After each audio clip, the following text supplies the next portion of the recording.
प्रायोजक है दगरू सेठ jewellers, GM road near radio station. रविवार को 11 बजे देश के प्रधानमंत्री के कार्यक्रम मन की बात का 117वीं एपिसोड का आयोजन भारतीय जनता पार्टी के वरिष्ठ नेता सह समाज सेवी डॉक्टर मृदुल कुमार शुक्ला के नवनिर्मित प्रतिष्ठान होटल इवारा में किया गया। इस कार्यक्रम में उपस्थित भारतीय जनता पार्टी के जिला अध्यक्ष जीवर सहनी, मंत्री कन्हैया पासवान, महिला मोर्चा प्रदेश मंत्री अंजनी निषाद, जिला महिला मोर्चा अध्यक्ष सपना भारती, कोषाध्यक्ष श्वेता नीति, पूर्व नगर अध्यक्ष मनोज कुमार झा, नगर प्रवक्ता विक्रम चौधरी, सदर मंडल अध्यक्ष राजकुमार झा राजू, मीडिया प्रभारी पृथ्वी कुमार चौधरी, उपाध्यक्ष रंजीत चौधरी, पंडित राहुल कुमार मिश्रा, पंकज झा, सिंटू सिंह, ज्योति मानी, संजय कुमार, मनोज कुमार झा, सूर्यनाथ झा, सौरभ ओझा, मनीष पुरी, ध्रुव मंडल आदि कई लोग ने एक साथ बैठकर प्रधानमंत्री की मन की बातों को सुना। इस मौके पर भारतीय जनता पार्टी के वरिष्ठ नेता सह समाज सेवी डॉक्टर मृदुल कुमार शुक्ला ने मीडिया को कई बातों की जानकारी प्रदान की। आज माननीय प्रधानमंत्री श्री नरेंद्र भाई मोदी के द्वारा मन की बात के प्रपोजल को रखा गया। जितने भी हमारे देश में विकास का पार्ट चल रहा है, जहां नए अपने अपने स्तर पे जो किसान संगठन है उसके द्वारा जो नई नई उपलब्धि प्राप्त की गई उसके विषय में उन्होंने बताया है और हम लोग उससे उत्साहित होंगे और नए नए कार्यक्रम को हम लोग उनके दिशा निर्देश के हिसाब से हम लोग अपने दरभंगा में इम्प्लीमेंट करने की कोशिश करेंगे। अभी मैंने देखा कि वहाँ पे जो मलेरिया का पार्ट्स है, बीइंग ए डॉक्टर, मैं बड़े अच्छे से उस पार्ट्स को देखा कि WHO के द्वारा जो रिकमेंडेड पार्ट था कि बच्चों के अंदर जो देहांत का मरने की जो तीसरा स्थान होता है कारण, वो हमारे यहाँ मलेरिया है। चाय के बागानों में हो या सब्जियों के बागानों में हो या पानी का लॉजमेंट है, मच्छर की वहाँ पे उपलब्धता बहुत ज़्यादा होती है। तो आदमी की अपनी दृढ़ संकल्पता से केरला में हो चाहे आसाम के कुछ जोन में हो, उस पार्ट को देखा गया कि वहाँ पे कुछ ऐसी शैली बनाई गई जैसे पानी दो पेड़ के बीच की जगह की क्यारी को परफेक्टली बनाया गया। पहाड़ी क्षेत्र में जो पानी का कहीं लॉजमेंट ना हो, उसके बाद उसकी बहुत सारे जगहों पे हेल्थ सेंटर का स्थापना किया गया जिससे तुरंत अर्ली डिटेक्शंस हो सके। आयुष्मान योजना का इम्प्लीमेंटेशन करने के बाद जो मरीजों का इलाज या कैंसर का इलाज की पार्ट जो उन्होंने बताया वो पार्ट्स था। फिजिकली एक्टिविटीज़ के विषय में बताया गया कि बहुत जगह साइकिलिंग रेसेस वगैरह का व्यवस्था, बच्चे का खेल कूद, यानी कि स्वास्थ्य से लेकर हमारे विकासशील देश जो है उसको विकसित बनाने के रूप में जिस प्रारूप को हम लोग चेंज कर सकते हैं उन सारी चीज़ों के विषय में आज जानकारी हम लोगों को मिली। हम लोग कोशिश करेंगे पूरे जितने भी भारतीय जनता पार्टी के हम लोग कार्यकर्ता यहाँ पे मन की बातों को देख रहे थे, सभी के बीच अंदर में एक निश्चित रूप से उछाल जरूर आएगा और ख़ासकर मुझे तो आ ही चुका है। और मैं चाहूँगा भी कि अपने जितने भी हमारे सहपाठी और सहबंधु लोग हैं, और हमारे अध्यक्ष महोदय हैं, अंजलि जी हैं और सारे जितने भी हमारे यहाँ के पदासीन पदाधिकारी हैं, सब आदमियों से मिल के मुझे एक चीज़ बड़ा अच्छा लगा कि अगर एक पूरी सिस्टम अगर एक जगह की सोच ले तो उसको परिवर्तित कर सकता है वहाँ पे। जैसे कि उड़ीसा के विषय में उन्होंने बताया कि एक सब्जी का एक छोटा सा हब बन गया वहाँ पे, जहाँ पे 300-350 एकड़ में लोग सब्जी बना के पूरे उड़ीसा में डिस्ट्रीब्यूशंस कर रहे हैं। तो हम लोग दरभंगा का जो क्षेत्र है यहाँ पे हम लोग बार बार हर आदमी, विपक्ष के आदमी हो या हम लोग पक्ष के आदमी हो, हर आदमी कहते हैं कि दरभंगा के विकास में अपना एक इंडस्ट्रीज़ लगना बहुत ज़रूरी होता है। जो पुराना इंडस्ट्रीज़ बंद है उसको चालू करना ज़रूरी है। निश्चित रूप से उन सारी चीज़ों को हम लोग करेंगे, बट है कि उसके लिए लिमिटेड आदमी को ही रिसोर्सेज उसका हम लोग गेन करा पाएंगे। सबसे ज़रूरी इस चीज़ का है कि इंडिविजुअल्स आदमी की अपनी अपनी थाउट नए ढंग से देकर और यहाँ के विकास में अपना सहयोग दे सकें। खासकर बीमारी की पार्ट्स हम अपने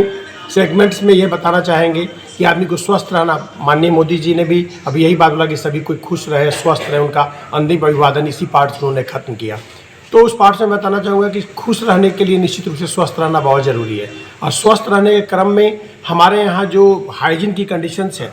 चाहे जिस भी किसी कारण से हो, नेचुरल गिफ्ट हम लोग के पास बहुत ज़्यादा वैसा नहीं है, बट हम मानो अगर मान लीजिए जितने भी दरभंगा के आदमी हैं, सभी आदमी अगर एक दृढ़ संकल्पता के साथ करते हैं तो इसको स्वच्छता अभियान के रूप में निश्चित रूप से हम चाहेंगे। जब अभी मैंने तुरंत ही अभी देख रहे हैं कि जो भी दरभंगा में पानी का निकासी का प्रॉब्लम है, सारे आदमी लगे पड़े हुए हैं। इसके बावजूद भी यहाँ का स्थिति ये है कि आप देख रहे हैं कि बगैर का हराही तालाब का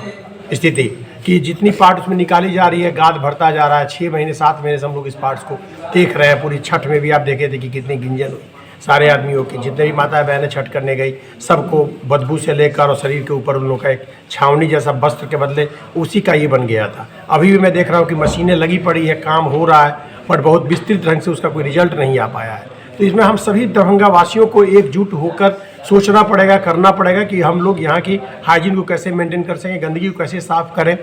कोई भी ड्रेनेज सिस्टम जो है डायरेक्ट तालाब में खुला हुआ है, उस पार्ट्स को हम लोग रोकें। इसके लिए हम अभी निश्चित रूप से अपने सभी अपने मित्र बंधुओं के साथ अभी जितने भी हमारे यहाँ पदार्थिन हैं उन सबों के साथ मिलकर डिस्कशन करके हाइजीन यानी कि वार्ड वाइज हाइजीन को कंट्रोल करने के लिए पब्लिक में एक जागरूकता हम लोग फैलाएंगे। जो हमारे माननीय मोदी जी बहुत पहले भी इस चीज़ को दे चुके हैं। स्वच्छता के लिए उन्होंने अभियान चलाया था और आज भी उस पर बहुत सारा काम हुआ है, बहुत बेहतर हुआ है, बट अभी भी बहुत चीज़ करने की ज़रूरत है। तो आज के पार्ट्स में हम सबसे पार्ट यही कहेंगे कि हम लोग अपने अपने स्तरों पे